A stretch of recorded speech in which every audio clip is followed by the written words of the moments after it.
আকাশ বাতাস মাটিকে সাক্ষী রেখে আমি তোমাকে বিয়ে করলাম মিঠু। আমিও তোমাকে কথা দিচ্ছি প্রিয়, সুখে দুঃখে সবসময় আমি তোমার পাশে থাকবো। এই আমার মা আছে, তাড়াতাড়ি এইসব লুকাও। এই কিরে মিঠু, তোর বাবা ঘরে অসুস্থ, তুই এদের সঙ্গে এখানে কি করছিস? ওই কিছু না তো মা, চল বাড়ি চল। প্রিয়। মিঠু প্রিয়, তুই গরিব বলে তোর বউকে নিয়ে পালালো। হিরো তুই চিন্তা করিস না, ও আমাকে ছাড়া থাকতেই পারবে না। খুব পা লম্বা হয়েছে, বাড়ি চল। এই যে ম্যাডাম, এদিকে শুনুন। ডাক্তার বাবু, ইমিডিয়েট আপনার স্বামীকে অপারেশন করতে হবে, 5 লাখ টাকা জোগাড় করুন। 5 লক্ষ? আমি এত টাকা কোথায় পাবো? আমি দেবো। সম্রাট, হ্যাঁ আন্টি, আমি আপনার মেয়েকে বিয়ে করতে চাই। মিঠু তুই যদি তোর বাবাকে ভালোবেসে থাকিস তাহলে রাজি হয়ে যা মা। আমি রাজি মা। এই নিন 5 লাখ। চলে এসো মিঠু। আমি দেবো 7 লাখ। প্রিয়, তোর শাশুড়ি তোর বউকে নিলামে বিক্রি করছে, তাড়াতাড়ি চল। 7 লাখ? পুরো 7 লাখ। এ নাও তোমার টাকা, চলে আয় মিঠু। মা কি হচ্ছে এসব? মিঠু তুই দেবকে বিয়ে কর। আমি দেবো 10 লাখ।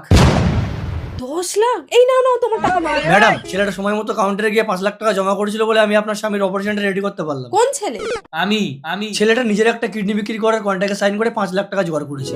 প্রিয়, তুমি আমার বাবার চিকিৎসার জন্য তুমি নিজের কিডনি বিক্রি করে দিলে? আমার বউয়ের জন্য আমি এইটুকু করতে পারবো না?